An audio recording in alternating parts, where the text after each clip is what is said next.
From the Conference Center in Salt Lake City, Utah. Centro de conferências em Salt Lake City, Utah. Esta é a sessão da manhã de sábado da Conferência Geral, número 194, de A Igreja de Jesus Cristo dos Santos dos Últimos Dias, com oradores selecionados entre os líderes da Igreja. A música será, para esta sessão, apresentada pelo coro do Tabernáculo da Praça do Templo. Esta transmissão é um serviço público fornecido pela Bonneville Distribution. É proibida qualquer reprodução, gravação, transcrição ou outro uso deste programa sem autorização por escrito. O presidente Henry B. Eyring, segundo conselheiro na primeira presidência da Igreja, dirigirá esta sessão.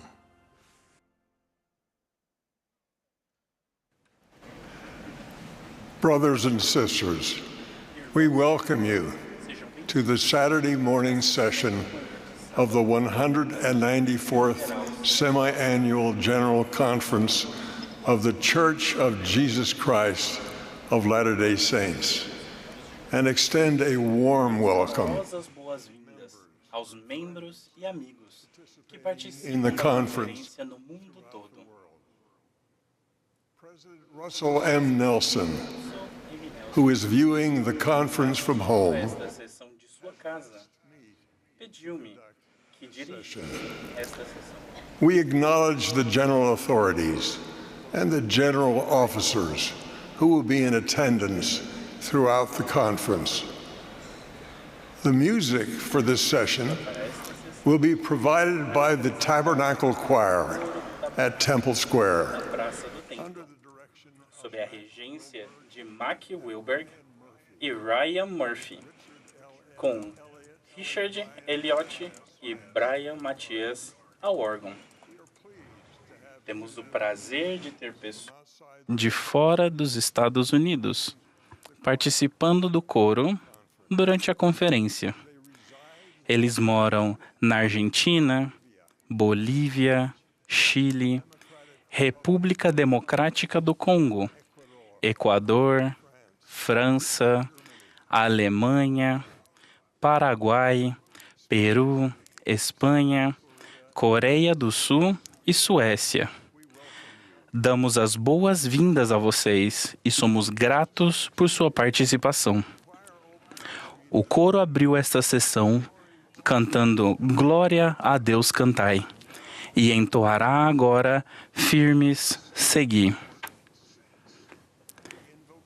A oração de abertura será então oferecida pelo Elder J. Kimo Esplin, do 70.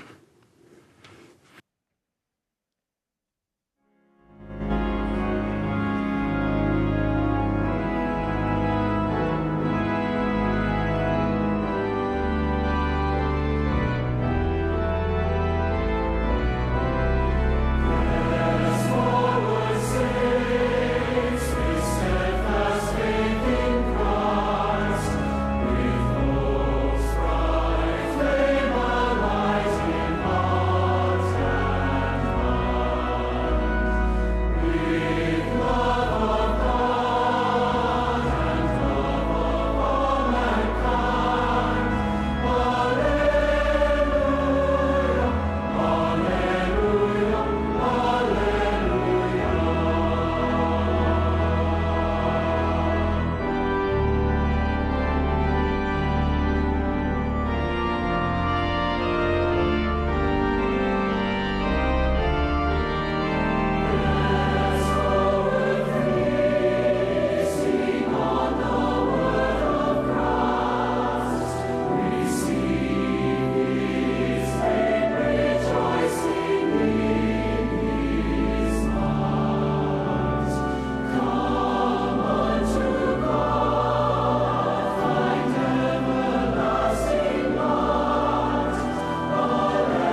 Our Father in heaven, Nosso Pai Celestial, que bênção é estarmos reunidos neste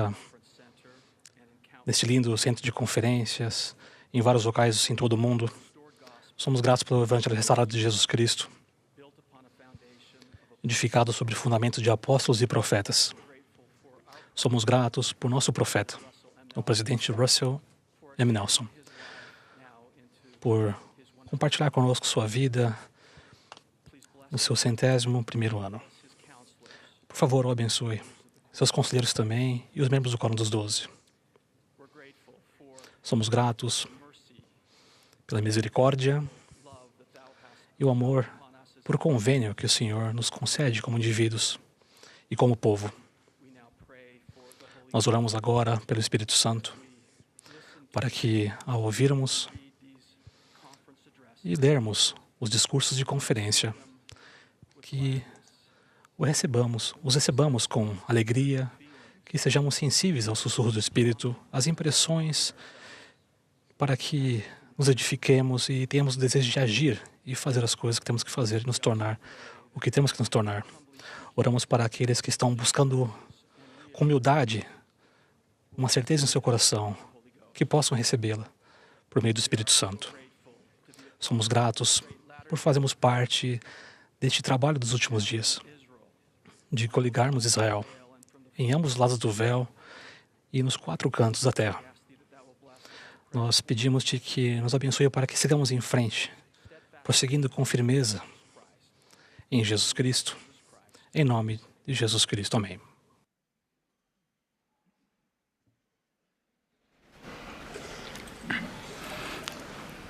Brothers and sisters, Irmãos e irmãs, terei o privilégio de lhes apresentar as autoridades gerais, os 70 de área e os líderes gerais da Igreja para voto de apoio. Pedimos que expressem seu voto de modo costumeiro, onde quer que estejam.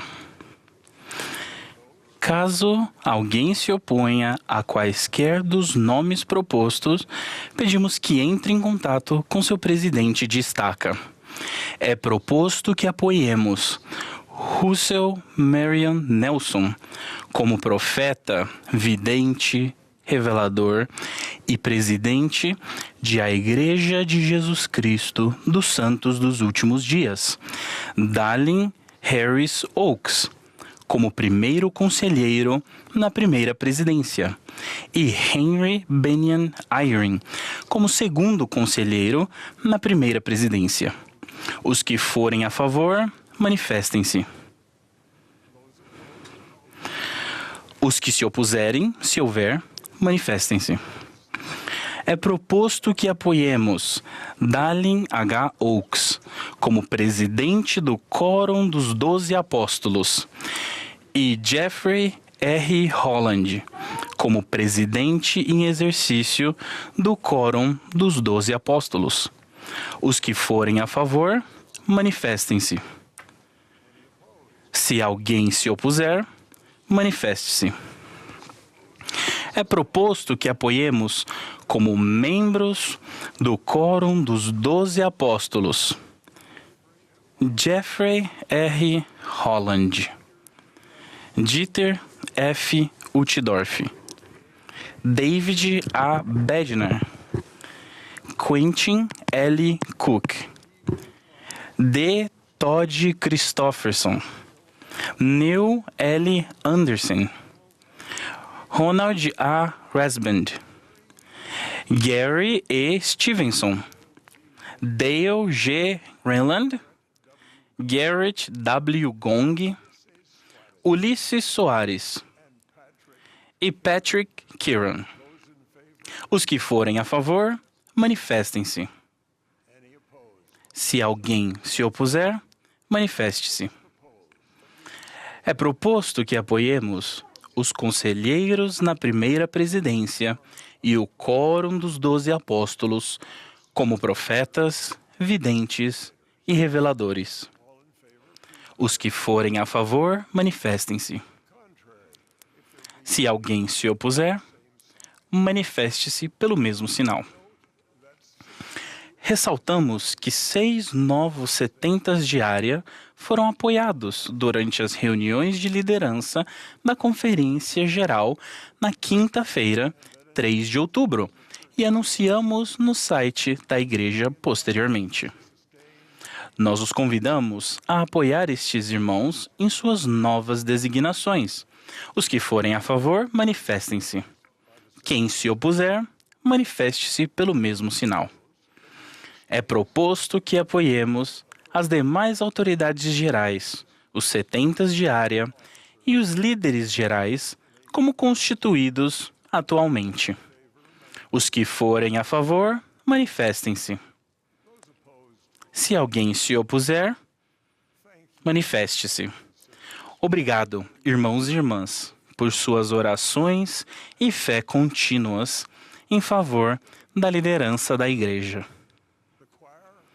O coro cantará em seguida I will follow God's plan. Vou cumprir o plano de Deus.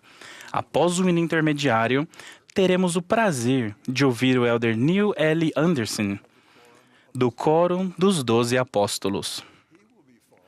Em seguida, ouviremos a presidente Emily Bell Freeman, presidente-geral das Moças.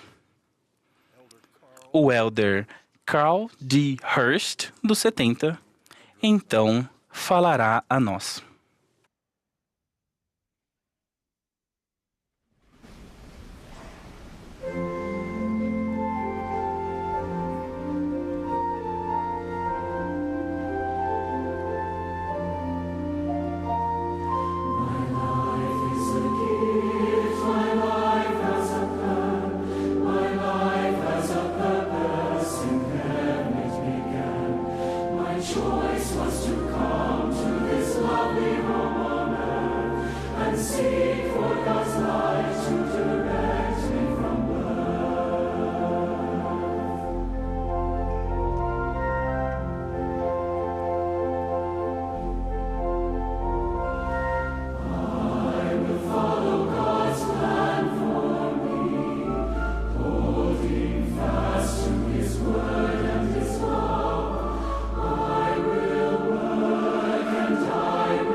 My dear brothers and sisters Meus queridos across irmãos e irmãs do mundo todo, ao iniciarmos este período muito especial de Conferência Geral, os olhos do céu certamente estarão voltados para nós. Ouviremos a voz do Senhor por meio de seus servos, sentiremos a orientação, a direção influence of the Holy Ghost. da influência do Espírito Santo e nossa fé será fortalecida. Há 3 anos, o presidente Russell M. Nelson iniciou a Conferência Geral com estas palavras: a revelação pura para as perguntas em seu coração fará com que esta conferência seja recompensadora e inesquecível. Se ainda não buscaram o ministério do Espírito Santo para ajudá-los a ouvir o que o Senhor deseja que vocês ouçam no decorrer destes 2 dias, eu os convido a fazê-lo agora. Façam com que esta conferência seja um momento de se banquetear com as mensagens do Senhor por meio de seus servos. As Escrituras unem 3 palavras de maneira poderosa: fé, esperança e caridade. O dom da esperança é uma dádiva inestimável de Deus. A palavra esperança se refere a muitas coisas que desejamos que aconteçam. Por exemplo, espero que não chova, ou espero que nosso time ganhe. Minha intenção é falar de nossas esperanças sagradas e eternas, centralizadas em Jesus Cristo e no Evangelho restaurado, e de nossas expectativas confiantes pelas bênçãos prometidas aos justos. Nossa esperança de vida eterna é garantida pela graça de Cristo e por nossas próprias escolhas, o que nos permite receber a extraordinária bênção de retornar ao lar celestial e viver para sempre, em paz e felicidade com nosso Pai Celestial, seu Filho amado, nossa família fiel e nossos preciosos amigos, e também com os homens e mulheres justos da terra, de todos os continentes e todos os séculos. Na terra, sentimos alegria e tristeza ao sermos testados e provados. Recebemos nossa vitória por meio da fé em Jesus Cristo, quando triunfamos sobre nossos pecados, nossas dificuldades, tentações, injustiças e nossos desafios desta vida mortal. Ao fortalecermos nossa fé em Jesus Cristo, enxergamos além de nossas dificuldades e vemos as bênçãos e promessas da eternidade. Como uma luz cujo brilho cresce, a esperança ilumina o mundo escuro e vemos nosso futuro glorioso. Desde o início, nosso Pai Celestial e seu Filho amado têm abençoado zelosamente os justos com a preciosa dádiva da esperança. O poder do Espírito do Senhor ilumina os fiéis hoje, esclarecendo a realidade da vida eterna. O Salvador nos envia o Consolador, o Espírito Santo, um companheiro para nossa fé e esperança, trazendo paz, mas não como o mundo a dá. No mundo, disse o Salvador, tereis aflição, mas tende bom ânimo, mantenham um esplendor de esperança. Eu venci o mundo. Em momentos de dificuldade, escolhemos confiar no Senhor com fé. Oramos em segredo. Não se faça a minha vontade, mas a tua. Sentimos a aprovação do Senhor por nossa mansa disposição e aguardamos a paz prometida que o Senhor enviará no tempo que Ele escolher. O apóstolo Paulo ensinou: o Deus de esperança vos encherá de alegria e paz, para que abundeis em esperança, alegrando-vos na esperança, sendo pacientes na tribulação, pelo poder do Espírito Santo. O profeta Moroni sabia por experiência própria sobre ter esperança em Cristo durante a tribulação. Ele explicou sua situação angustiante. Estou só, não tenho para onde ir. Não me dou a conhecer para que não me matem. Notavelmente, nesse momento sombrio e solitário, Moroni registra as palavras de esperança de seu pai. Se um homem tem fé, ele tem que ter esperança, porque sem fé não pode haver qualquer esperança. O que é que deveis esperar? Deveis ter esperança de que, por intermédio da expiação de Cristo e do poder de sua ressurreição, sereis ressuscitados para a vida eterna. Meus irmãos e irmãs, a esperança é uma dádiva viva, uma dádiva que cresce à medida que aumentamos nossa fé em Jesus Cristo. A fé é a certeza das coisas que se esperam. Construímos essa substância, os blocos de certeza de nossa fé, ao orarmos, ao fazermos convênio no templo, ao cumprirmos os mandamentos, ao continuamente nos banquetearmos com as Escrituras e as palavras dos profetas atuais, ao partilharmos o sacramento e ao adorarmos semanalmente com outros santos. Para fortalecer nossa esperança em uma época de crescente iniquidade, O Senhor orientou seu profeta a construir seus templos por toda a terra. Quando entramos na casa do Senhor, sentimos o Espírito de Deus confirmando nossa esperança. O templo testifica que o sepulcro está vazio e que a vida além do véu continua para todos. Para aqueles que não têm um companheiro eterno, as ordenanças confirmam poderosamente que toda pessoa justa receberá todas as bênçãos prometidas. Há uma esperança sublime quando um jovem casal se ajoelha diante do altar para ser selado, não apenas para o tempo, mas para a eternidade. Há uma imensidão de esperança para nós nas promessas feitas à nossa posteridade, independentemente de suas circunstâncias atuais. Não há dor, nem doença, nem injustiça, nem sofrimento, nada que possa obscurecer nossa esperança, se acreditarmos nos convênios que fizemos com Deus na casa do Senhor e nos apegarmos firmemente a eles. É uma casa de luz, uma casa de esperança. Derramamos lágrimas de pesar ao ver a tristeza e o desespero daqueles que não têm esperança em Cristo. Recentemente observei à distância um casal que já teve fé em Cristo, mas depois decidiu descartar sua crença. Eles eram bem-sucedidos no mundo e encontravam prazer em seu intelecto e na rejeição da fé. Tudo parecia bem até que o marido, ainda jovem, cheio de energia, adoeceu repentinamente e morreu. Como um eclipse solar, eles bloquearam a luz do filho e o resultado foi um eclipse de esperança. A esposa, em sua descrença, sentiu-se desorientada, dolorosamente despreparada, incapaz de consolar seus filhos. Seu intelecto lhe dizia que sua vida estava em perfeita ordem, até que, de repente, ela não conseguia ver o amanhã. Seu desespero trouxe escuridão e confusão. Gostaria de contrastar seu doloroso desespero com a esperança em Cristo demonstrada por outra família durante um período desolador.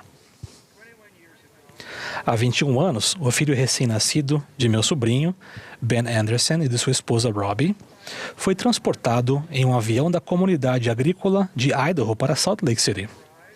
Cheguei ao hospital e Ben explicou as graves complicações cardíacas que ameaçavam a vida do bebê. Colocamos as mãos sobre a cabeça do pequeno Trey. O Senhor o abençoou com a continuação da vida. Trey foi submetido a uma cirurgia cardíaca na primeira semana de sua vida e, posteriormente, a outras cirurgias. Com o passar dos anos, ficou claro que Trey precisaria de um transplante de coração. Embora as atividades físicas dele fossem limitadas, sua fé aumentou. Ele escreveu: "Nunca senti pena de mim mesmo, porque sempre soube da importância de ter fé em Jesus Cristo e do testemunho do plano de salvação." Trey tinha no celular a seguinte citação do presidente Nelson: "A alegria que sentimos tem pouco a ver com as circunstâncias de nossa vida e tem tudo a ver com o enfoque de nossa vida." Trey escreveu: "Sempre tive vontade de servir missão de tempo integral, mas meus médicos não me deixam servir missão até pelo menos 1 ano após meu transplante. Depositei minha fé em Jesus Cristo." Trey ficou animado por ter sido aceito no curso de contabilidade da BYU no início deste semestre. Mas ficou ainda mais animado no final de julho, quando recebeu o telefonema muito esperado para ir ao hospital a fim de realizar o transplante de coração. "Daqui a 1 ano, disse Trey, estarei na missão." Havia uma grande expectativa quando ele entrou na sala de cirurgia. No entanto, durante a cirurgia, houve complicações drásticas E Trey nunca mais recuperou a consciência. Sua mãe, Robbie, disse: "Sexta-feira foi o dia mais desolador de minha vida. Apenas tentei entender o que estava acontecendo. Fiquei acordada até tarde, tentando processar tudo. Porém, no sábado, acordei com um sentimento de plena alegria. Não era apenas paz, não era negação. Senti alegria por meu filho e senti alegria por ser sua mãe. Ben havia se levantado muito mais cedo do que eu, e quando finalmente tivemos a chance de conversar, ele disse que tinha acordado com a mesma sensação. Ben explicou: "A clareza veio à minha alma quando Deus me ensinou por meio de seu Espírito Santo. Acordei às 4 horas da madrugada e senti uma paz e uma alegria indescritíveis." Como isso era possível? A morte de Trey é muito dolorosa e sinto muita falta dele. Mas o Senhor não nos deixa sem consolo. Estou ansioso por nosso alegre reencontro. Trey anotou em seu diário as seguintes palavras do discurso do presidente Nelson na Conferência Geral: "Não parece possível ter alegria quando um filho sofre com uma doença incurável, quando se perde o emprego ou quando seu cônjuge o trai. Porém, essa é justamente a alegria que o Salvador proporciona. Sua alegria é constante e nos confirma que nossas aflições não durarão mais que um momento e serão consagradas para nosso benefício." Irmãos e irmãs, a paz que vocês buscam pode não vir tão rapidamente quanto desejam, mas prometo que, se confiarem no Senhor, a paz dele virá. Que nutramos nossa preciosa fé, prosseguindo com perfeito esplendor de esperança. Testifico que nossa esperança é nosso Salvador Jesus Cristo. Ele é o Deus da esperança, o triunfo da esperança. Ele vive e ama vocês. Em nome de Jesus Cristo. Amém.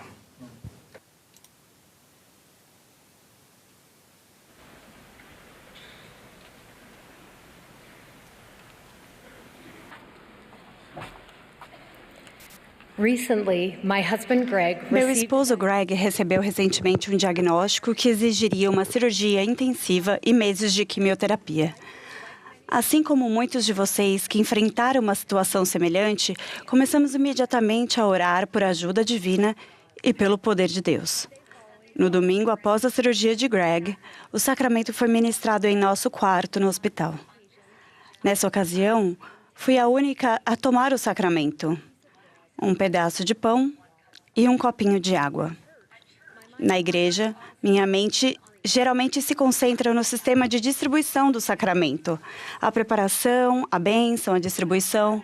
Mas naquela tarde, eu ponderei sobre a dádiva do poder de Deus disponível por meio da própria ordenança sagrada e da promessa do convênio que eu estava fazendo ao pegar aquele pedaço de pão e aquele copo d'água.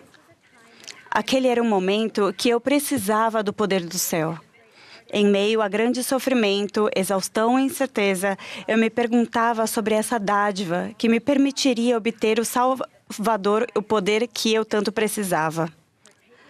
Participar do sacramento aumentaria a minha companhia do Espírito do Senhor comigo, me permitindo recorrer à dádiva do poder de Deus, incluindo o ministério de anjos e o poder capacitador do Salvador, para superar essa provação.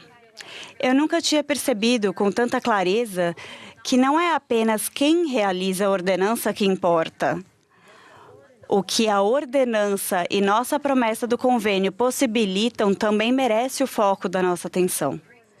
As ordenanças do sacerdócio e as promessas do convênio permitem que Deus nos santifique e faça maravilhas em nossa vida.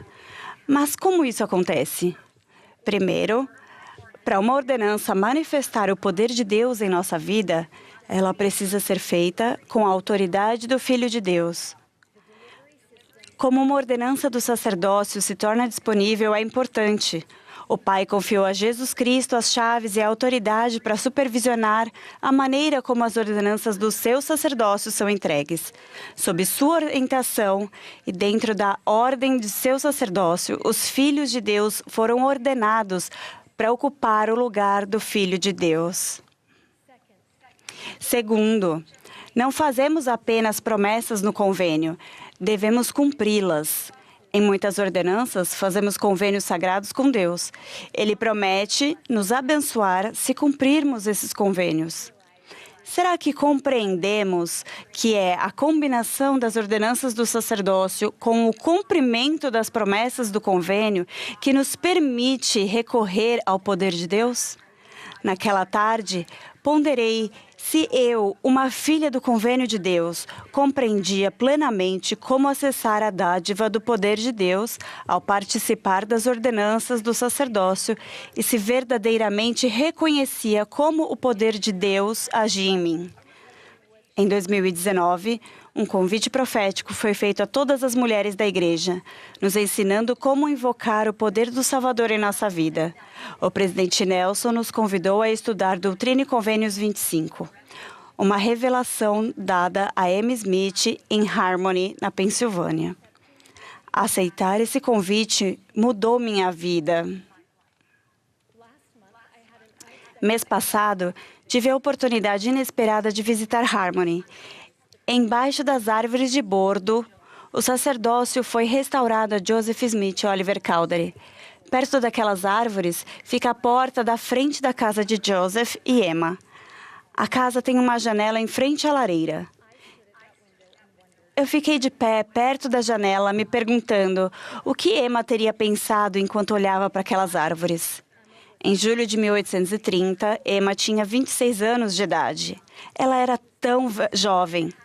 Estava casada há 3 anos e meio e tinha perdido seu primeiro filho, que ainda era um bebê. Sua pequena sepultura ficava perto da sua casa no final da rua. Ao olhar pela janela, não foi difícil imaginar o que ela estava pensando. Certamente, ela se preocupava com as finanças, com a crescente perseguição que ameaçava a sua segurança e também com seu futuro. E ainda assim, a obra de Deus estava progredindo em todos os lugares ao seu redor. Será que ela também se perguntava sobre seu lugar no plano, seu propósito em seu reino e seu potencial aos olhos de Deus? Acho que sim. Por outro lado, a dádiva da autoridade e essas chaves do sacerdócio haviam sido restauradas na terra. Aquele era o momento em que Emma realmente precisava do poder do céu. Durante grande sofrimento, exaustão e incerteza, imagino que ela tenha se perguntado sobre esse dom do sacerdócio de Deus que daria acesso ao poder dele, de que ela tanto precisava. Mas Emma não ficou apenas de pé naquela janela pensando. Enquanto o profeta Joseph estava sendo ensinado sobre as chaves, ofícios, ordenanças e como dar assistência ao serviço. 26-year-old Emma in Harmony.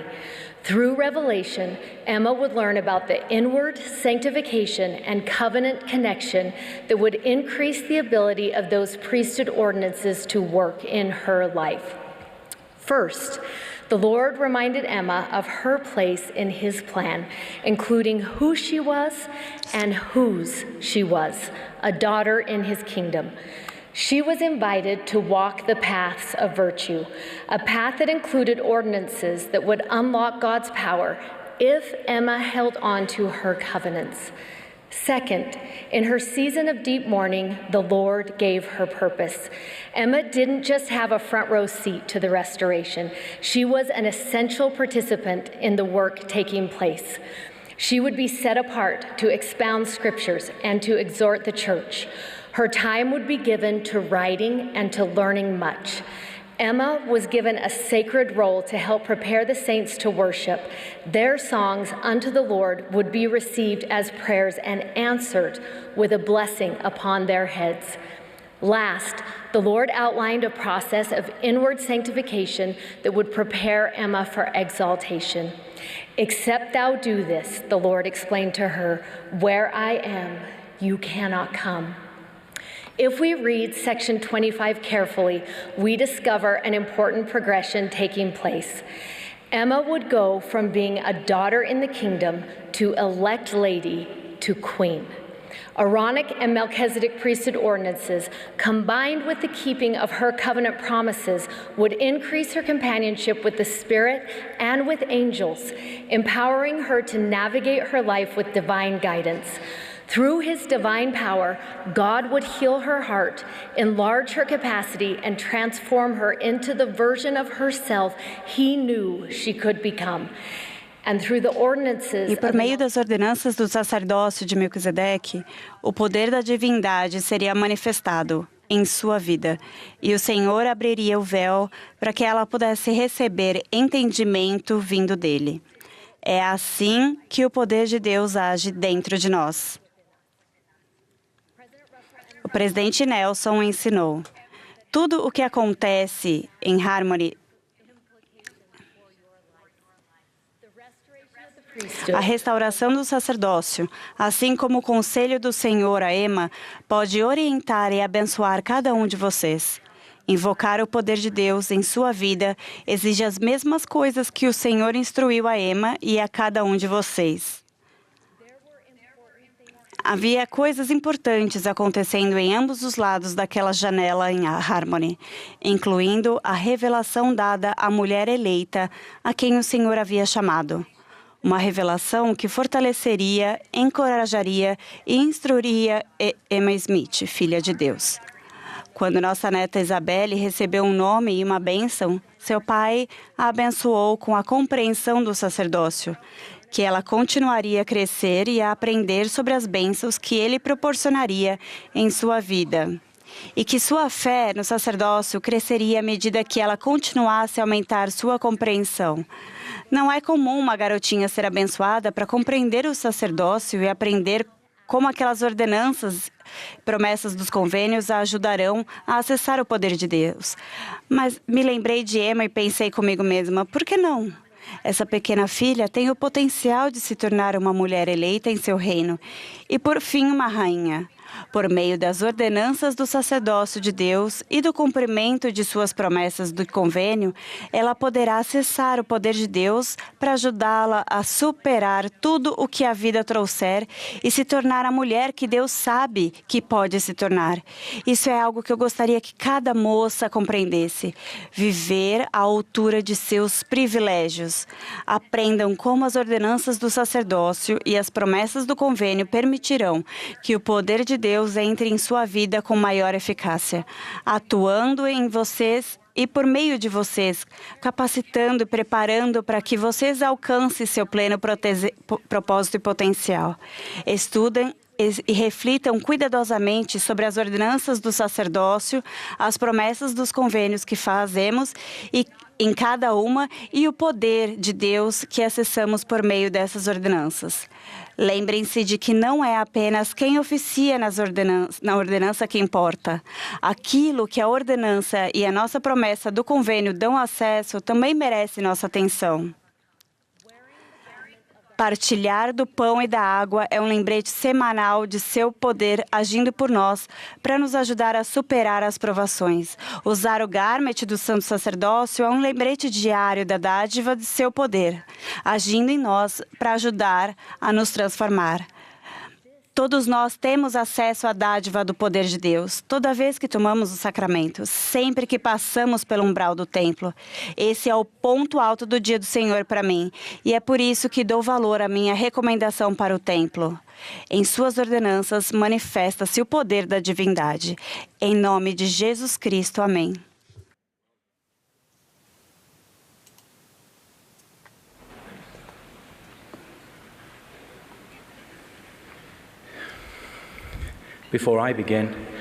Antes de começar, preciso dizer que 2 dos meus filhos já desmaiaram enquanto estavam ao púlpito.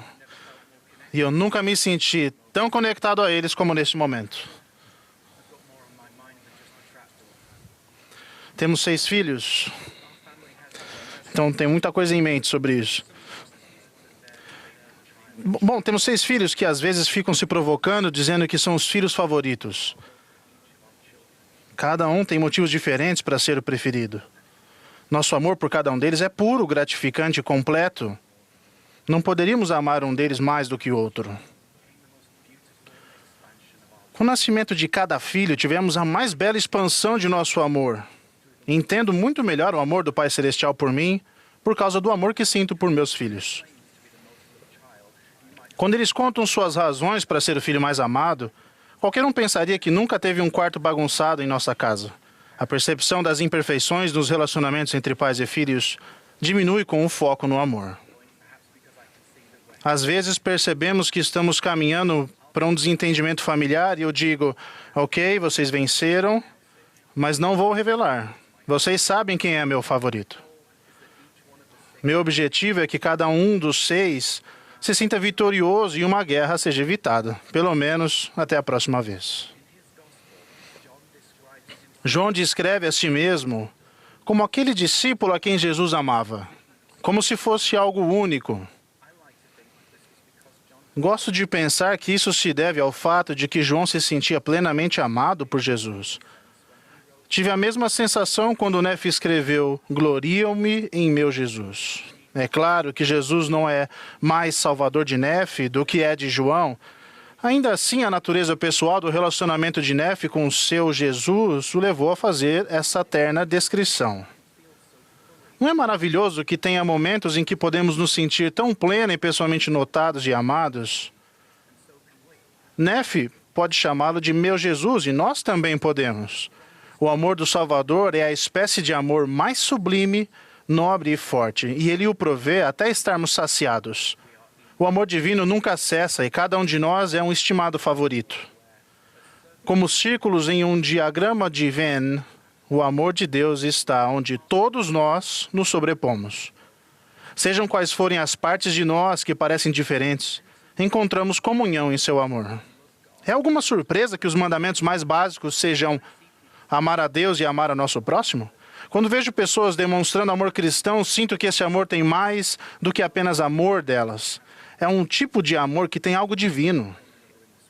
Quando amamos uns aos outros dessa forma, tão completa e plenamente quanto podemos, há uma influência dos céus.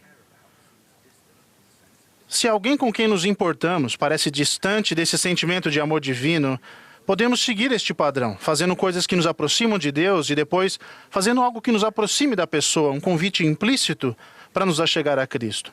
Gostaria de poder me sentar com vocês e perguntar quais circunstâncias os levam a sentir o amor de Deus. Quais versículos das Escrituras, quais atos de serviço em particular? Onde vocês estariam? Que tipo de música? Estariam na companhia de quem? A conferência geral é um excelente momento para aprender sobre nos conectarmos com o amor divino. Talvez vocês se sintam muito distantes do amor de Deus? Talvez haja inúmeras vozes desanimadoras e obscuras tomando conta de seus pensamentos? Mensagens dizendo que vocês estão muito feridos, confusos, muito fracos ou menosprezados, muito diferentes ou desorientados para merecerem o amor celestial de modo real? Se estiverem dando ouvidos a essas vozes, por favor, ouçam isto. Essas vozes estão erradas. Podemos ignorar com confiança qualquer fraqueza que nos desqualifique de receber o amor celestial. A todo momento cantamos um hino que nos lembra de que nosso amado e perfeito Salvador escolheu com sofrimento e dor cumprir a lei para nos resgatar. A todo momento partilhamos do pão. Certamente Jesus remove todo o constrangimento daqueles que se sentem fracos. Por se deixar derrotar, ele se tornou perfeito. E por nos tornar perfeitos, apesar de nossas fraquezas. Ele foi surrado, abandonado, dilacerado e machucado. E talvez nos sintamos assim. Mas não estamos separados do amor dele. Perfeito amigo, amor real, como diz a canção. Talvez vocês tenham um segredo que faz com que não se sintam dignos de serem amados. Porém, independentemente do que sabem sobre si mesmos, estão errados se pensam que não podem ser amados por Deus. Às vezes somos cruéis e impacientes conosco mesmos, de um modo que jamais imaginaríamos ser com outras pessoas. Há muito que podemos fazer nesta vida, mas a autoaversão e a autocondenação vergonhosa não fazem parte da lista. Por mais imperfeitos que nos sintamos, seus braços podem nos alcançar. Sim, eles sempre nos alcançam o Senhor virá conosco e abraçará cada um de nós. Quando não sentimos o aconchego do amor divino, não significa que ele desapareceu. Deus nos diz que os montes se moverão e os outeiros tremerão, porém a sua benignidade não se desviará de nós. Então, apenas para ficar claro, a ideia de que Deus parou de nos amar deve estar tão no final da lista de possíveis explicações na vida que não podemos considerá-la até que os montes se movam e os outeiros tremam. Adoro esse simbolismo dos montes como uma evidência da garantia do amor de Deus. Esse poderoso simbolismo se encontra nos relatos daqueles que vão às montanhas para receber revelação e na descrição de Isaías do monte da casa do Senhor sendo firmado no cume dos montes. A casa do Senhor é o lar de nossos mais preciosos convênios e um lugar de refúgio para todos nós, onde podemos mergulhar nas evidências do amor do Pai por nós. Tenho me regozijado no consolo que sinto em minha alma quando honro meu convênio batismal e encontro alguém que está de luto ou sofrendo uma decepção e tento ajudá-lo a conduzir e processar seus sentimentos. Essas formas de nos tornarmos mais imersos no precioso convênio de amor chamado Hesed. Então, se o amor de Deus não nos abandona, por que nem sempre o sentimos? Apenas para que não criem expectativas, eu não sei. Mas ser amado não é definitivamente o mesmo que se sentir amado. E tem algumas ideias que podem ajudá-los em sua busca por respostas a essa pergunta. Talvez vocês estejam lidando com o luto, a depressão, a traição, a solidão, a decepção ou outra interferência poderosa em sua capacidade de sentir o amor de Deus por vocês. Se esse for o caso, essas coisas podem entorpecer ou interromper nossa habilidade de sentir o que normalmente sentiríamos. Pelo menos por um tempo, talvez não consigam sentir o amor dele. E saber que ele existe precisará ser o suficiente. Mas me pergunto se podemos experimentar pacientemente diferentes formas de expressar e receber o amor divino. Vocês conseguem dar um passo atrás em relação ao que está à sua frente e talvez mais um passo e outro até verem um cenário mais amplo, mais e mais amplo, se necessário. Até que estejam literalmente pensando o celestial porque estão vendo as estrelas e se lembrando dos mundos incontáveis e por meio deles, seu Criador? Ouvir os pássaros, sentir o sol ou a chuva em minha pele, quando a natureza aumenta a minha admiração por Deus. Cada uma dessas sensações me proporcionou uma conexão celestial. Talvez o consolo de amigos fiéis possa ajudar. Talvez a música ou servir. Já escreveram um registro ou diário dos momentos em que sua conexão com Deus ficou mais clara para vocês? Talvez possam convidar pessoas nas quais confiam para compartilharem suas fontes de conexão divina com vocês, enquanto buscam alívio e entendimento? Eu me pergunto, se Jesus escolhesse um lugar onde vocês e ele pudessem se encontrar, um local privado onde pudessem focar unicamente nele, será que ele escolheria seu local único de sofrimento pessoal? O lugar de sua necessidade mais profunda, onde ninguém mais pode ir? Um lugar onde vocês se sentem tão solitários que só podem estar totalmente sozinhos, mas não estão? Um lugar para o qual talvez apenas ele tenha ido e tem tudo preparado para encontrá-los quando vocês chegarem? Se vocês estão esperando ele chegar, será que talvez ele já não esteja lá ao seu alcance? Se vocês se sentem repletos de amor neste momento da vida, tentem não guardar isso só para vocês. Espalhem esse amor onde forem. Um dos milagres da economia divina é que quando tentamos compartilhar o amor de Jesus, percebemos que estamos ainda mais repletos dele, uma espécie de variação do princípio de que quem perder a sua vida por causa dele, achá-la. Estar repletos do amor de Deus não só nos protege durante as tempestades da vida, mas também nos torna os momentos felizes ainda mais felizes. Nossos dias alegres, quando o sol está brilhando no céu, se tornam ainda mais brilhantes devido ao esplêndido clarão em nossa alma. Que estejamos arraigados e fundados em nosso Jesus, em seu amor. Que busquemos e valorizemos experiências nas quais sentimos seu amor e seu poder em nossa vida. A alegria do Evangelho está disponível para todos, não só para os felizes, nem para os abatidos. Temos todas as razões para nos regozijar, nos encher de amor para com Deus e todos os homens. Que estejamos cheios desse amor em nome de Jesus Cristo. Amém.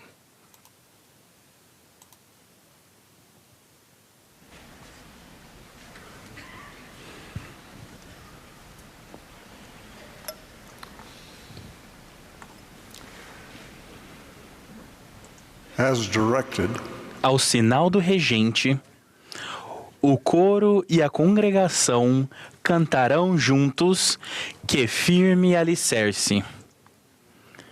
Ouviremos então o elder Dale G. Renland, do Quórum dos 12 Apóstolos.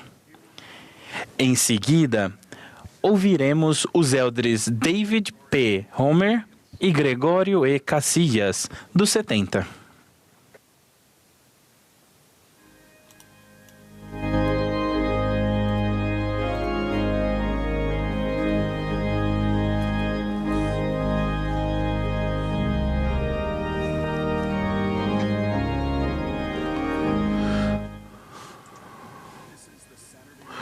Esta é a sessão da manhã de sábado da Conferência Geral Semestral número 194 de A Igreja de Jesus Cristo dos Santos dos Últimos Dias.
Durante séculos, a pólvora negra foi o explosivo mais potente disponível. Ela podia lançar bolas de canhão, mas não era eficaz para a maioria dos projetos de mineração e de construção de rodovia. Ela era fraca demais para despedaçar rochas. Em 1846, um químico italiano chamado Ascanio Sobrero sintetizou um novo explosivo, a nitroglicerina. Esse líquido oleoso era pelo menos 1000 vezes mais poderoso que a pólvora negra. Ele conseguia despedaçar rochas com facilidade. Infelizmente, a nitroglicerina era instável. Se você a deixasse cair de uma pequena altura, ela explodia. Se ela se aquecesse demais, explodia. Se ela se esfriasse demais, explodia. Mesmo se ela fosse colocada em um quarto fresco, escuro e sozinha, ela acabaria explodindo. A maioria dos países baniu seu transporte e muitos baniram sua fabricação. Em 1860, um cientista sueco chamado Alfred Nobel começou a tentar estabilizar a nitroglicerina. Após 7 anos de experimentação, ele alcançou seu objetivo ao fazer com que uma substância quase sem valor, conhecida como diatomito ou Kieselguhr, absorvesse a nitroglicerina. O diatomito é uma rocha porosa que, ao ser esfarelada, vira em um pó fino. Quando misturado ao diatomito, a nitroglicerina é absorvida por ele. E a massa resultante pode ser modelada em formato de bastão. Nessa forma, a nitroglicerina ficava muito mais estável. Ela podia ser armazenada, transportada e utilizada seguramente sem perder sua potência explosiva. Nobel deu a combinação de nitroglicerina e diatomito o nome de dinamite. Dinamite mudou o mundo. Também enriqueceu o Nobel. Sem um estabilizador, a nitroglicerina era arriscada demais para ter valor comercial, como Ascânio Sobreiro constatou. Quando utilizado sozinho, o estabilizador diatomito tinha pouco valor. Porém, a combinação dos dois componentes fez da dinamite algo transformador e valioso. De um modo similar, a combinação do Evangelho de Jesus Cristo e a Igreja de Jesus Cristo dos Santos dos Últimos Dias nos proporciona benefícios poderosos e transformadores. O Evangelho é perfeito, mas é necessário que haja uma igreja divinamente comissionada para pregá-lo, manter sua pureza e administrar suas ordenanças sagradas com o poder e autoridade do Salvador. Observe a combinação do Evangelho do Salvador com sua igreja, conforme estabelecida por Alma, um dos profetas do livro de Mórmon. A igreja era responsável por não pregar nada, senão arrependimento e fé no Senhor, que redimiria seu povo. Utilizando a autoridade de Deus, e a igreja era responsável por administrar a ordenança do batismo em nome do Senhor, como um testemunho de que haviam feito convênio com ele de servi-lo e guardar seus mandamentos. As pessoas que eram batizadas tomavam sobre si o nome de Jesus Cristo, filiavam-se à sua igreja e lhes era prometido grande poder por meio de uma manifestação do Espírito. O povo se dirigia às águas de Mórmon para ouvir a Alma pregar o Evangelho. Embora eles reverenciassem aquelas águas e a floresta ao redor, a Igreja do Senhor não era um local ou um edifício, nem é hoje. A Igreja é simplesmente feita de pessoas comuns, discípulos de Jesus Cristo, reunidos e organizados em uma estrutura divinamente designada para ajudar o Senhor a realizar seus propósitos. A igreja é um instrumento pelo qual aprendemos sobre o papel central de Jesus Cristo no plano do Pai Celestial. A igreja oferece o caminho autorizado para que as pessoas participem de ordenanças e façam convênios duradouros com Deus. Guardar esses convênios nos aproxima de Deus, dá-nos acesso ao seu poder e nos transforma naquilo que Ele deseja que nos tornemos. Assim como a dinamite, sem a nitroglicerina não é nada especial. A Igreja do Salvador só é especial se estiver edificada sobre seu Evangelho. Sem o Evangelho do Salvador e a autoridade para administrar suas ordenanças, a Igreja não é especial. Sem o efeito estabilizador do diatomito, era limitado o valor da nitroglicerina como explosivo. Conforme temos visto no decorrer da história, sem a Igreja do Senhor, a compreensão que a humanidade tinha a respeito do Evangelho dele era instável, propensa ao desvio doutrinário, sujeita à influência de diferentes religiões, culturas e filosofias. Uma mistura dessas influências manifestou-se em todas as dispensações até esta última. Embora o Evangelho tenha sido inicialmente revelado em sua pureza, a interpretação e a aplicação desse Evangelho gradualmente assumiram uma forma de religiosidade que carecia de poder, porque a estrutura divinamente autorizada estava ausente. A Igreja de Jesus Cristo, dos Santos dos Últimos Dias, possibilita o acesso ao poder de Deus, porque é autorizada por Ele, tanto para ensinar a doutrina de Cristo, quanto para oferecer as ordenanças salvadoras e exaltadoras do Evangelho. O Salvador anseia por perdoar nossos pecados, ajudar-nos a acessar seu poder e nos transformar. Ele sofreu por nossos pecados e anseia nos perdoar do castigo que, de outra forma, mereceríamos. Ele quer que nos tornemos santos e sejamos aperfeiçoados nele. Jesus Cristo tem o poder para fazer isso. Ele não apenas se compadeceu de nossas imperfeições e lamentou nossa condenação eterna como consequência do pecado. Não, ele foi além disso, infinitamente além, e restaurou sua igreja para permitir acesso a seu poder. O cerne do evangelho que a igreja ensina é que Jesus Cristo tomou sobre si nossas enfermidades e nossas dores. Ele fez cair sobre si a iniquidade de todos nós. Ele suportou a cruz, rompeu as ligaduras da morte, subiu aos céus e sentou-se à mão direita de Deus, para reclamar do Pai os direitos de misericórdia. O Salvador fez tudo isso porque Ele quer que seus filhos sejam felizes e façam boas escolhas. Ele já pagou o preço infinito para que pudesse reclamar todos os que nele têm fé e advoga por eles, por nós. Jesus Cristo deseja que nos arrependamos e que nos aproximemos dele para que ele possa nos justificar e santificar.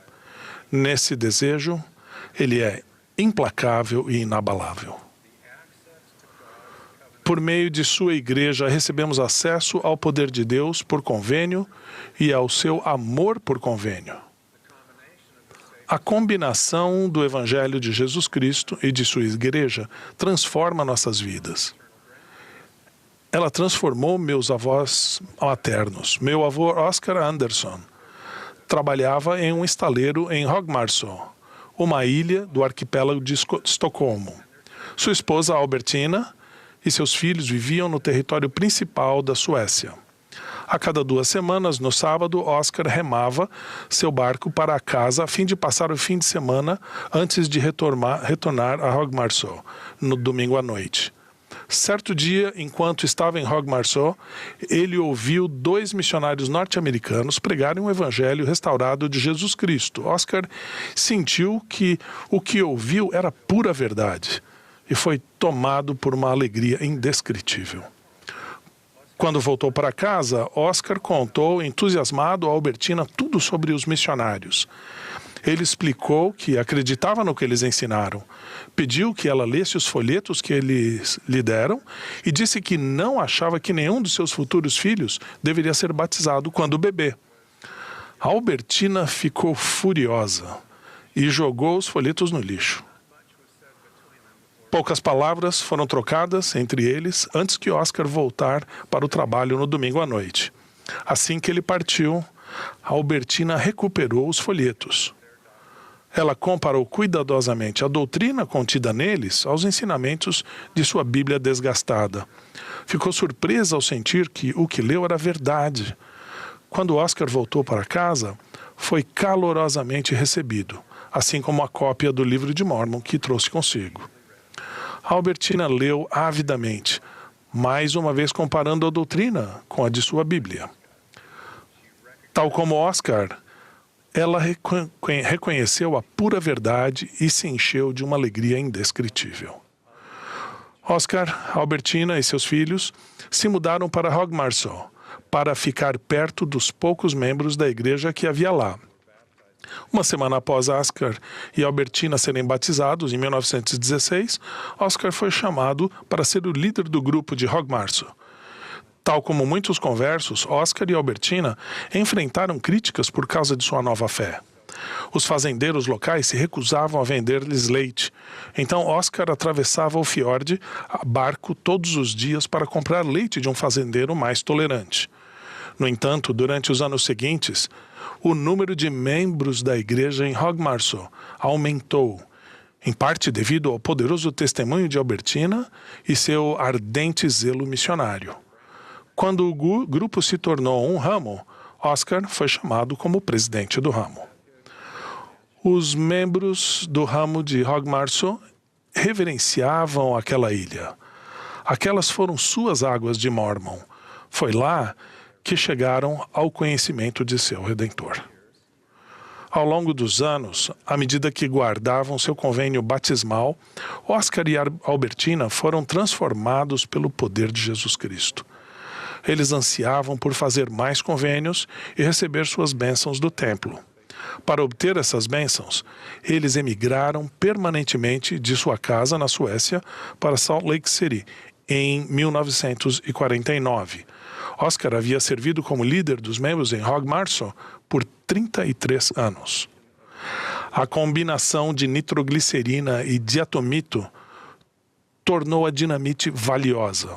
A combinação do Evangelho de Jesus Cristo e sua igreja é inestimável. Oscar e Albertina ouviram sobre o Evangelho restaurado porque um profeta de Deus havia chamado, designado e enviado missionários para a Suécia. Por encargo divino, os missionários ensinaram a doutrina de Cristo e, pela autoridade do sacerdócio, batizaram Oscar e Albertina. Como membros, Oscar e Albertina continuaram aprendendo, desenvolvendo-se e servindo ao próximo. Eles se tornaram santos dos últimos dias porque guardaram os mandamentos, convênios que fizeram. O Salvador se refere à Igreja de Jesus Cristo dos Santos dos Últimos Dias como minha igreja, porque ele a comissionou para realizar seus propósitos de pregar seu evangelho, oferecer suas ordenanças e convênios, e assim tornar possível que seu poder nos justifique e santifique. Sem sua igreja, não há autoridade, não há pregação das verdades reveladas em seu nome, não há ordenanças ou convênios, não há manifestação do poder da divindade, não há transformação naquilo que Deus quer que nos tornemos, e o plano de Deus para seus filhos é anulado. A igreja nesta dispensação é parte integrante de seu plano. Convido-os a se comprometerem mais plenamente com o Salvador, com seu Evangelho e com sua Igreja. Ao fazerem isso, descobrirão uma combinação do Evangelho do Salvador e de sua Igreja traz o poder para a sua vida. Esse poder é muito maior do que a dinamite. Ele despedaçará as rochas em seu caminho e transformará vocês em herdeiros do reino de Deus. E vocês se encherão daquela alegria que é inexplicável e gloriosa. Em nome de Jesus Cristo. Amém.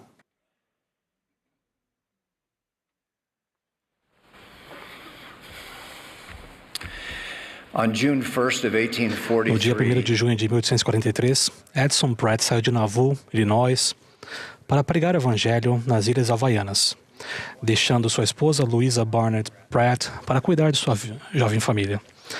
As perseguições em Nauvoo se intensificaram, forçando os santos a deixar a cidade e, posteriormente, Winter Quarters, enquanto se preparavam para migrar para o Vale do Lago Salgado. Louisa teve que decidir se faria ou não a viagem. Seria mais fácil ficar e esperar a Edson voltar do que viajar sozinha com seus filhos. Em ambas as ocasiões, ela buscou a orientação do profeta Brigham Young, que a encorajou a fazer a viagem. Apesar de sua grande dificuldade e relutância pessoal, ela foi bem-sucedida em cada uma de suas viagens. Inicialmente, Louisa encontrou alegria ao viajar. Ela logo começou a se sentir feliz ao ver a grama verde das pradarias, as flores silvestres coloridas e os trechos de terra ao longo das margens dos rios. A tristeza em minha mente foi aos poucos se dissipando, disse ela, e não havia mulher mais feliz em toda a companhia. A história de Louisa me inspirou profundamente. Admiro sua disposição de não se concentrar em suas preferências pessoais, sua habilidade de confiar em Deus e como exercer fé a ajudou a ver a situação de maneira diferente. Seu exemplo me fez lembrar de que temos um amoroso Pai Celestial que cuida de nós onde quer que estejamos e que podemos confiar nele mais do que em qualquer outra pessoa ou coisa. Deus confia em nós para tomarmos muitas decisões importantes e em todas as situações Ele nos pede que confiemos nele. Isso é especialmente difícil quando nosso julgamento ou opinião de outras pessoas são diferentes de sua vontade para seus filhos. Algumas pessoas sugerem que deveríamos redefinir as fronteiras entre o que é certo e errado porque dizem que a verdade é relativa, que cada pessoa define a sua própria realidade ou que Deus é tão generoso que Ele não se importa realmente com o que fazemos. Pode ser desafiador enquanto aprendemos a discernir a verdade de Deus. Por isso é útil lembrar que não cabe a nós decidir os limites entre o certo e o errado. Deus estabeleceu esses limites com base nas verdades eternas para nosso benefício e bênção. O desejo de mudar a verdade eterna de Deus tem uma longa história. Começou antes do princípio do mundo, quando Satanás se rebelou contra o plano de Deus, procurando de maneira egoísta destruir o arbítrio da humanidade. Seguindo esse padrão, pessoas como Serem, Neor e Corior argumentaram que a fé é tolice, que a revelação é irrelevante e tudo o que quisermos fazer é certo. Infelizmente, com muita frequência, esses desvios da verdade de Deus têm levado a grande tristeza. Embora algumas coisas possam depender do contexto, outras não. O presidente Russell M. Nelson ensinou de maneira consistente que as verdades salvadoras de Deus são absolutas, independentes e definidas pelo próprio Deus. Em quem escolhemos confiar é uma das decisões mais importantes da vida. O rei Benjamim instruiu seu povo a acreditar em Deus, acreditar que Ele existe, acreditar que Ele tem toda a sabedoria, acreditar que o homem não compreende todas as coisas que o Senhor pode compreender. Felizmente, temos as Escrituras e a orientação dos profetas vivos para nos ajudar a compreender a verdade de Deus. Se precisarmos de mais esclarecimento, Deus providenciará por meio de seus profetas. E Ele responderá às nossas orações sinceras por meio do Espírito Santo à medida que buscarmos entender as verdades que ainda não compreendemos plenamente.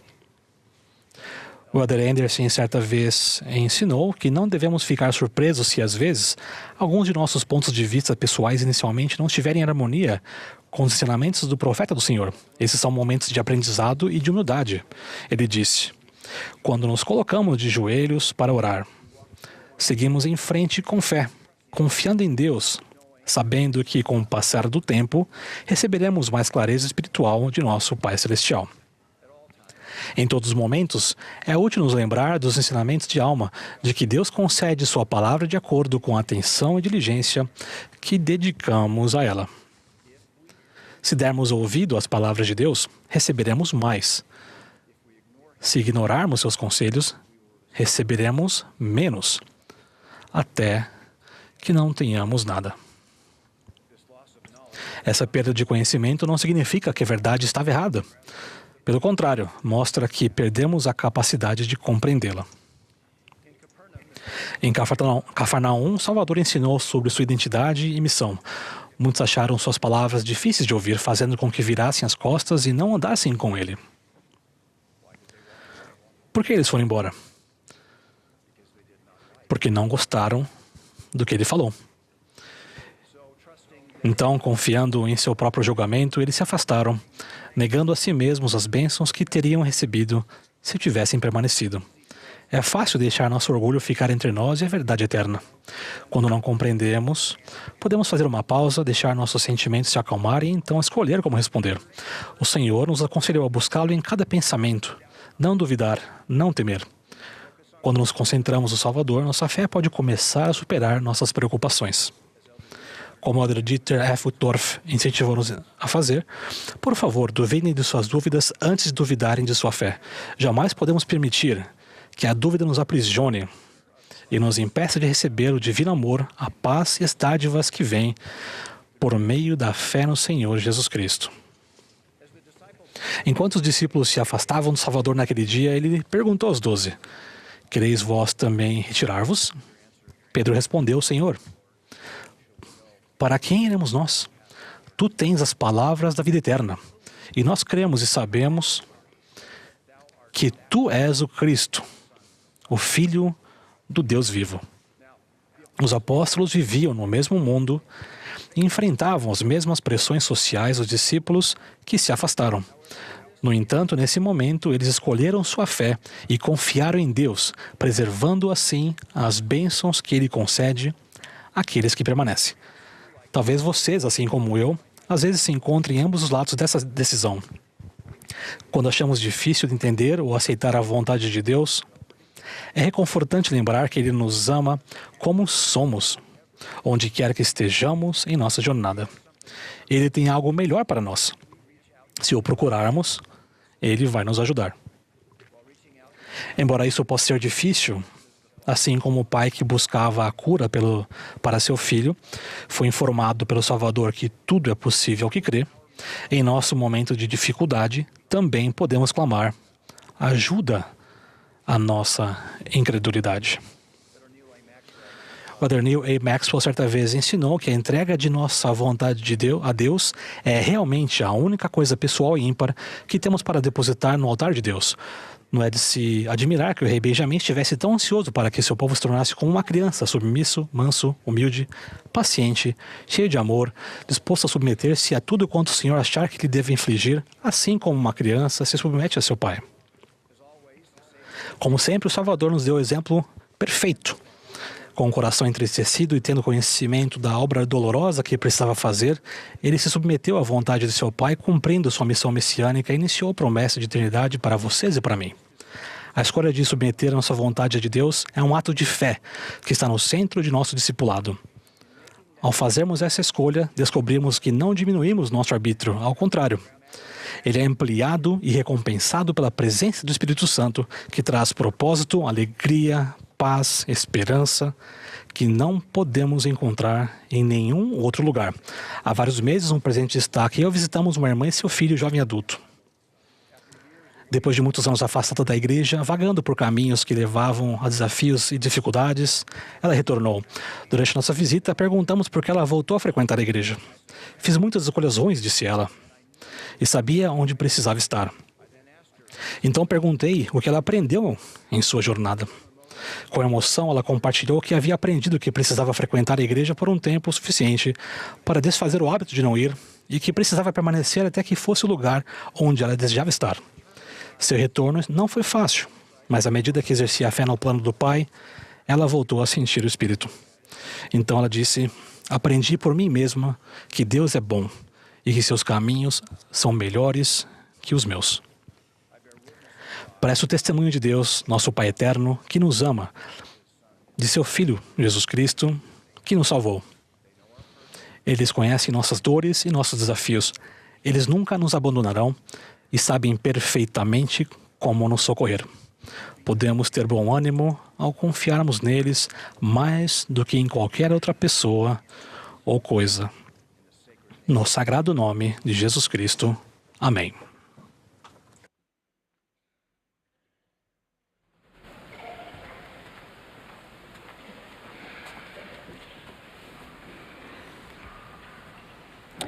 What does our Heavenly Father O que o desire? Pai Celestial deseja de vocês?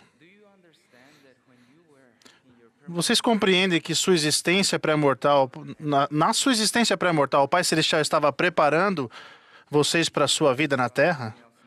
Ao falar para os jovens, o presidente Nelson disse que nosso Pai Celestial reservou muitos de seus espíritos mais nobres, talvez seu melhor time, para esta fase final. Por termos sido reservados para estes últimos dias, é crucial que aprendamos a ser discípulos de Jesus Cristo. O Senhor Jesus Cristo é o bom pastor e conhece seu rebanho. E o rebanho conhece seu pastor porque ele chama pelo nome as suas ovelhas. Ele está sempre nos chamando e nos usa, seus servos comuns, para ajudar a trazer seus filhos a ele. Algum tempo atrás, um presidente de estaca e eu estávamos visitando membros da igreja em um bairro. Quando terminamos nossas visitas agendadas, o presidente da estaca me perguntou se podíamos visitar mais uma família. Ele sentiu que devíamos conversar com essa família. Batemos na porta e uma irmã abriu. Ela olhou para mim, mas, como não me conhecia, não esboçou nenhuma reação. Fiz um gesto apontando para o presidente da estaca, que a cumprimentou, a chamando pelo nome. Logo que ela ouviu, ela se alegrou. Ainda de pé à porta, eles se abraçaram e choraram juntos. Esse sentimento deu o tom da nossa visita. E permaneceu durante toda ela. Não sabíamos que aquela irmã tinha feito quimioterapia no dia anterior. Ela se sentia fraca demais para cuidar de seu filho adulto. Então ajudei o presidente da estaca a vestir o filho dela e a colocá-lo na cadeira de rodas. Servimos a ele o alimento que outra querida irmã da ala tinha trazido. e ajudamos com outras tarefas. Antes de sairmos da casa deles, conseguimos lhes dar uma bênção. Tudo o que me passava na mente durante a visita era uma confirmação de que Jesus Cristo os amava profundamente. Ele compreende vocês e conhece pessoalmente a dor de sua situação em comum. Quase toda a visita ocorreu em silêncio. Naquela oportunidade, não demos um grande sermão, nem compartilhamos nossa escritura favorita. Mas o Senhor nos abençoou abundantemente com o seu Espírito. Uma das maiores razões por que o Pai Celestial enviou vocês aqui nesta época é para que vocês consigam cumprir seu pleno potencial. O Manual Pregar Meu Evangelho nos ensina que, como discípulos de Cristo, devemos evitar nos comparar com outras pessoas. Suas habilidades espirituais são incomparáveis, pessoais e naturais. E seu Pai Celestial deseja que vocês as desenvolvam. Sempre terá alguém a quem vocês poderão ajudar a sentir o amor de seu Pai Celestial. Seu potencial é divino. Mesmo que certamente seja importante que vocês se preparem para serem bem-sucedidos nesse mundo competitivo, uma de suas missões cruciais na vida é se tornar um discípulo de Jesus Cristo e seguir as impressões do Espírito.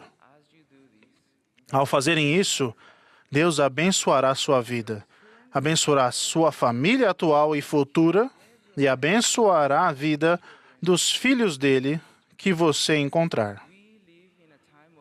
Vivemos numa época de grandes oportunidades, embora encontremos muitas dificuldades. Sei que elas existem em parte para nos permitir ajudar outras pessoas a sentir o amor de nosso Pai Celestial.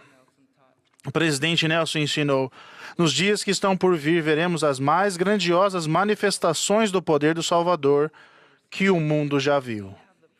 Temos o privilégio de cuidar de pessoas que necessitam de um auxílio, um abraço, um consolo, ou simplesmente de que fiquemos ao lado delas em silêncio.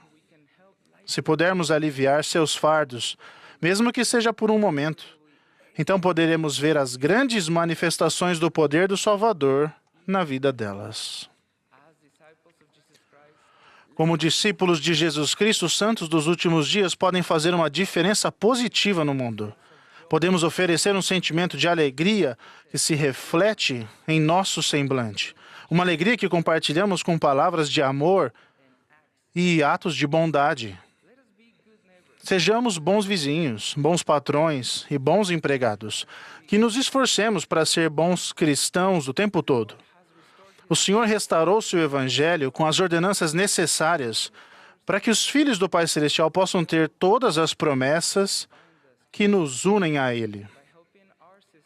Ao ajudar nossos irmãos em seus desafios diários, que nos lembremos de ajudá-los a fazer e guardar essas promessas sagradas feitas com o Pai Celestial, para que Ele, por sua vez, possa lhes prometer as mais ricas bênçãos dessa vida e da eternidade.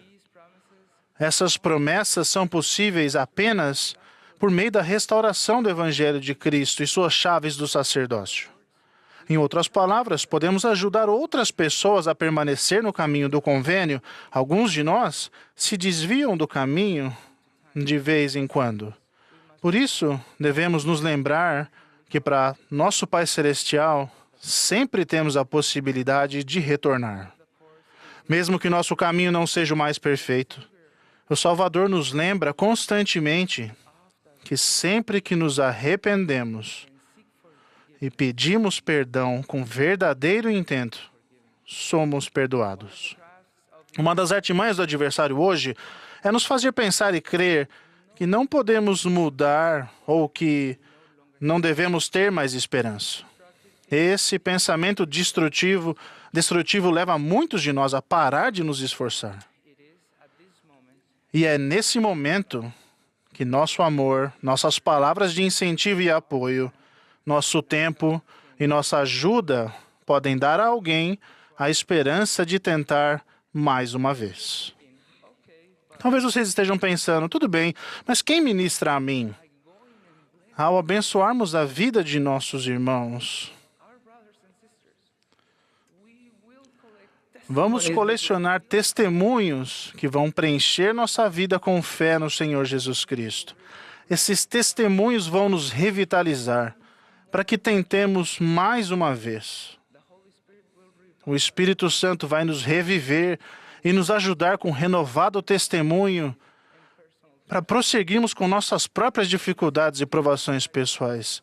Sempre que procuramos abençoar a vida das pessoas, o Senhor é ainda mais misericordioso conosco. Ele nos fortalece e nos ajuda em nossa vida. Por favor, se lembrem de que o Senhor Jesus Cristo é seu Salvador e compreende vocês pessoalmente. Ele sabe o que significa termos de cumprir um chamado, tendo que deixar coisas para trás a fim de ajudar os filhos dele.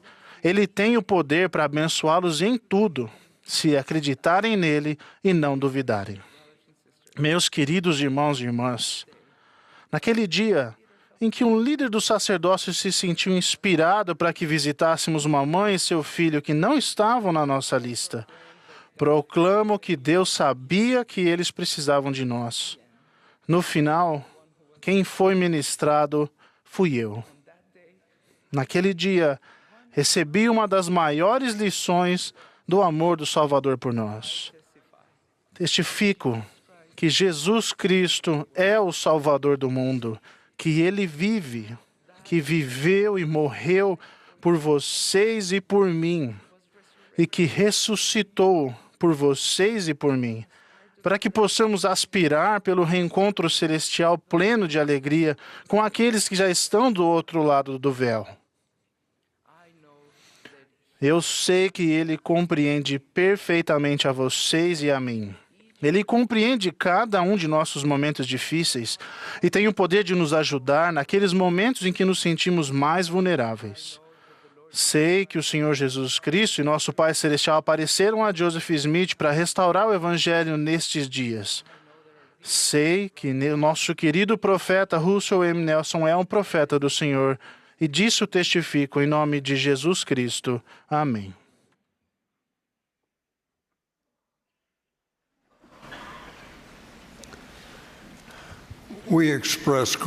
Expressamos gratidão a todos os que falaram a nós e ao coro do tabernáculo da Praça do Templo pela bela música apresentada. O coro agora entoará o amor de Deus. O último orador desta sessão será o presidente Dallin H. Oaks, primeiro conselheiro na primeira presidência. Logo após, o coro encerrará a conferência cantando Faz-me andar só na luz. A oração de encerramento será oferecida pelo elder Isaac K. Morrison, dos 70.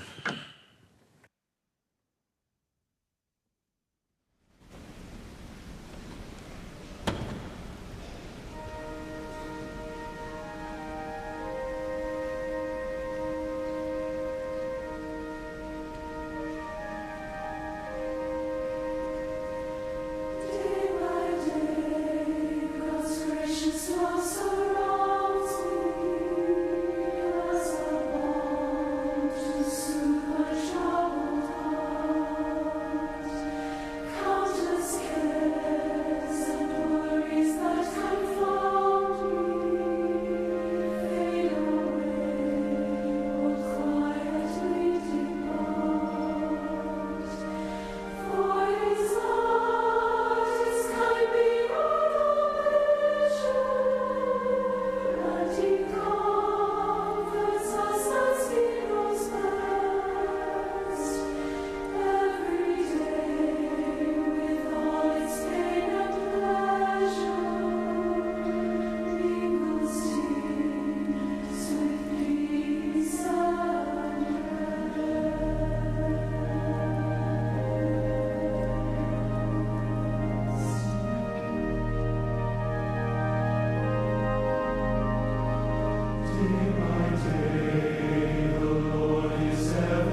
Neste ano, milhões de pessoas foram inspiradas pelo plano de estudo do Evangelho conhecido como o Convite do Salvador, Vem e Segue-me.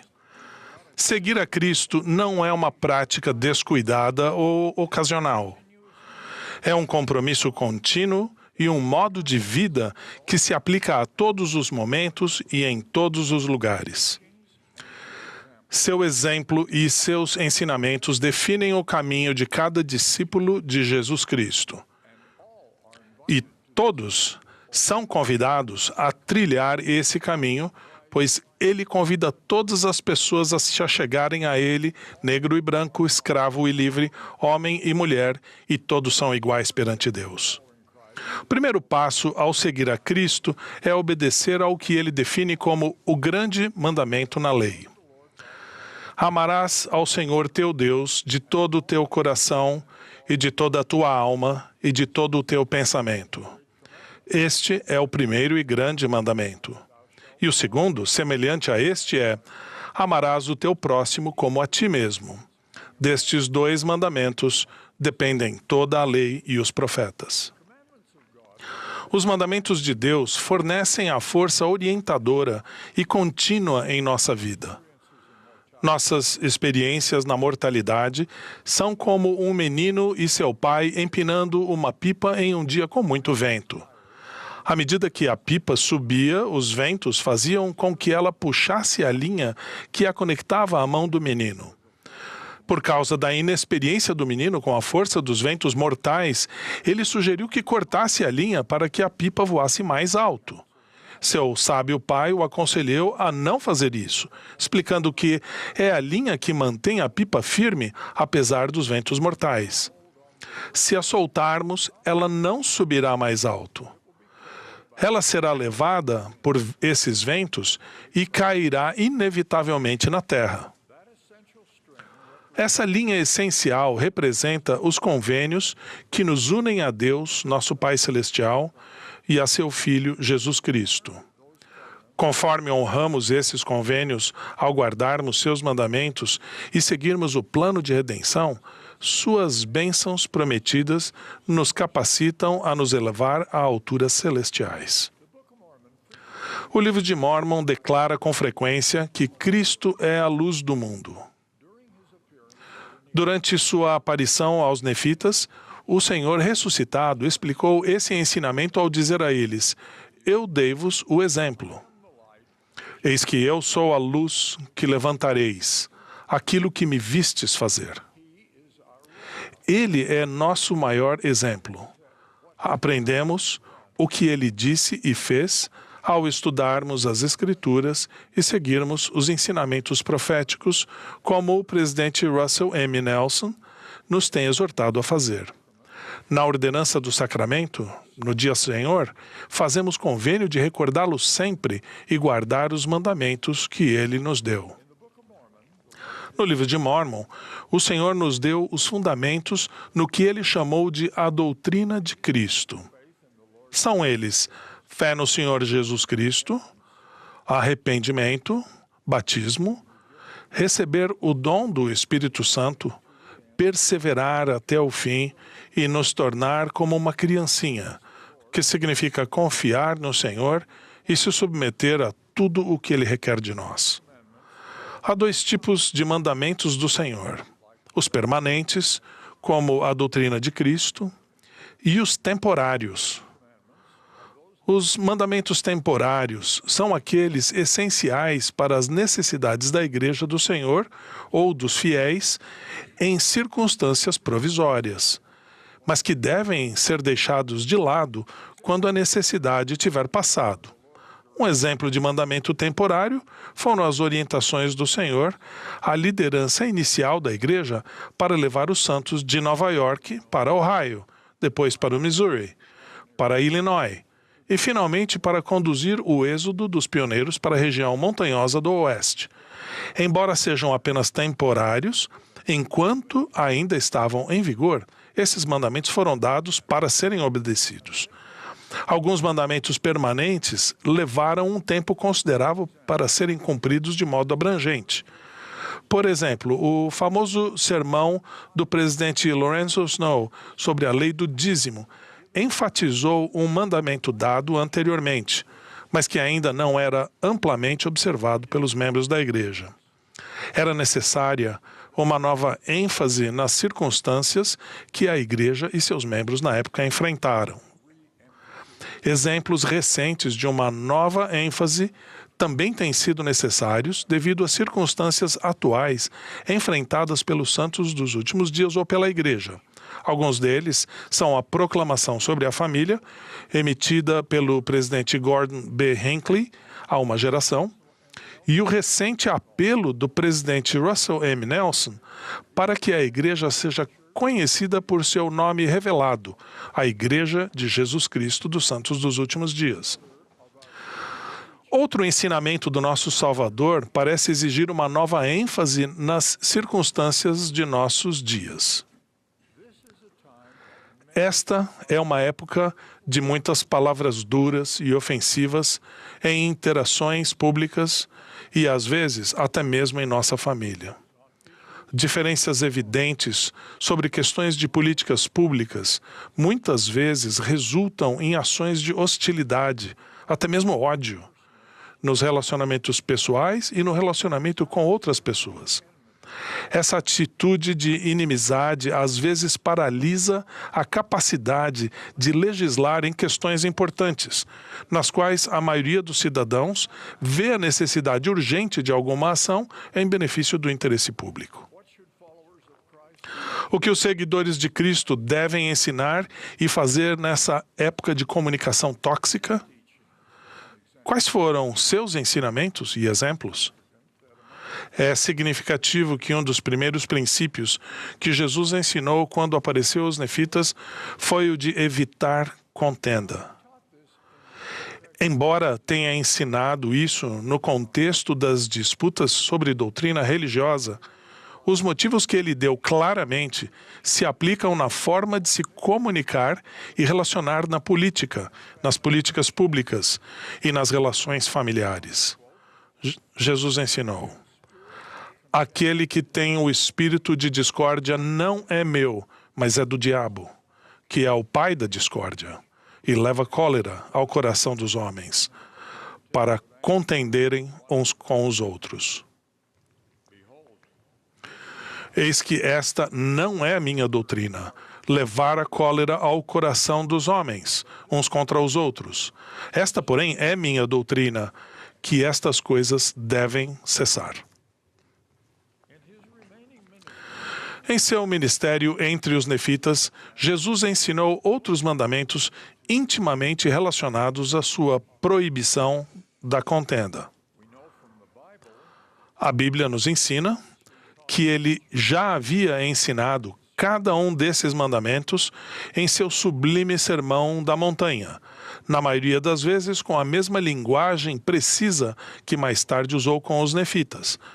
Vou citar a linguagem familiar da Bíblia. Amai vossos inimigos, bendizei os que vos maldizem, fazei bem aos que vos odeiam e orai pelos que vos maltratam e vos perseguem.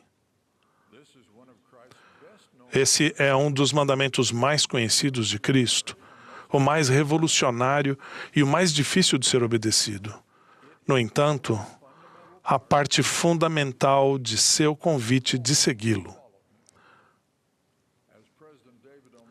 Como o presidente David O. McKay ensinou, não há melhor maneira de manifestar amor a Deus que mostrar amor abnegado ao próximo. Aqui está um outro ensinamento fundamental dele, que é nosso modelo. Bem-aventurados os pacificadores, porque eles serão chamados filhos de Deus. Pacificadores. Os relacionamentos pessoais mudariam profundamente se os seguidores de Cristo renunciassem às palavras duras e ofensas em todas as formas de se comunicar. Na Conferência Geral do ano passado, o presidente Russell M. Nelson nos fez estes desafios. Um dos meios mais fáceis de identificar um verdadeiro seguidor de Jesus Cristo é ver quão compassiva essa pessoa é com os outros. Os verdadeiros discípulos de Jesus Cristo são pacificadores. Uma das melhores maneiras de honrarmos o Salvador é nos tornando pacificadores. Concluindo seus ensinamentos, a contenda é uma escolha. Ser um pacificador é uma escolha. Vocês têm o arbítrio para escolher a contenda ou a reconciliação. Eu os exorto a escolher serem pacificadores, hoje e para sempre. Em debates, os possíveis adversários deveriam começar identificando pontos em comum com os quais todos concordam. Para seguirmos nosso modelo perfeito e seu profeta, precisamos praticar o que é popularmente conhecido como a regra de ouro. Tudo o que vós quereis que os homens vos façam, fazei-o também vós a eles, porque esta é a lei e os profetas.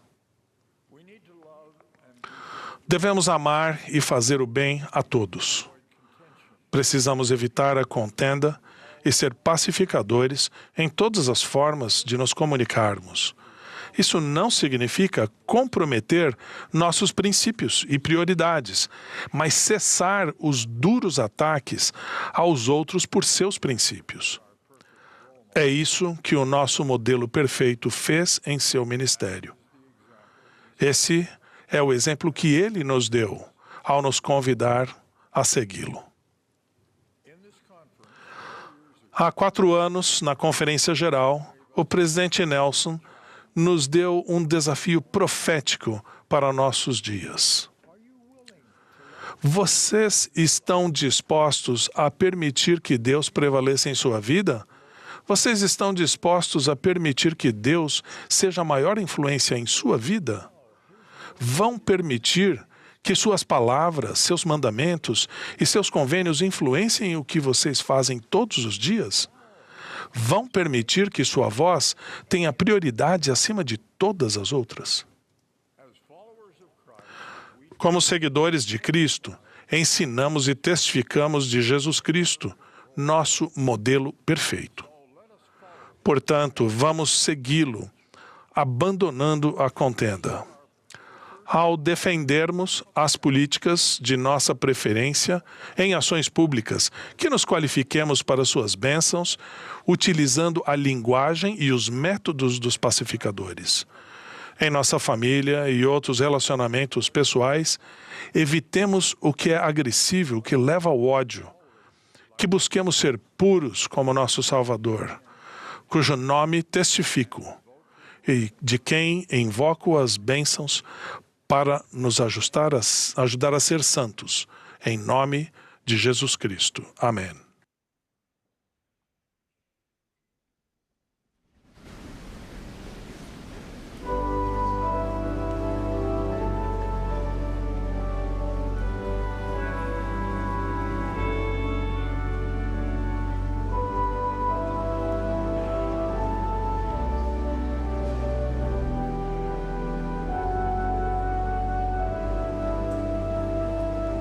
Stay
Heavenly Father, Pai Celestial,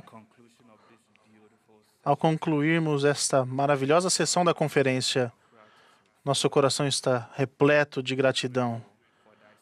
Somos gratos por Teu Filho Jesus Cristo, por sua vida, seus ensinamentos e sua expiação. Somos gratos pela magnífica dádiva do Espírito Santo e pela dádiva que recebemos em nossa vida. Somos muito gratos que os céus estão abertos novamente pelo sacerdócio, pelas orientações que recebemos em ambos os lados do véu, pela coligação de Israel. Agradecemos pelos Teus profetas e apóstolos. Nós os amamos tanto e por nos conduzir em nossos dias. Pedimos que fortaleça cada um deles. Querido Pai Celestial, que sejamos inspirados a caminhar em Teu caminho. Oramos para que possamos conseguir viver neste mundo e carregar a luz de Cristo e em sua imagem em nosso semblante, para que possamos termos fé, esperança e a sua santidade em meio aos Teus filhos.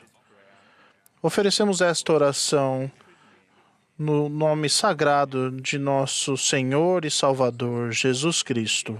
Amém.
This has been a broadcast of a Saturday morning. Essa foi a transmissão da sessão da manhã de sábado da Conferência Geral Semestral número 194 de A Igreja de Jesus Cristo dos Santos dos Últimos Dias. Os oradores foram selecionados entre os líderes da igreja.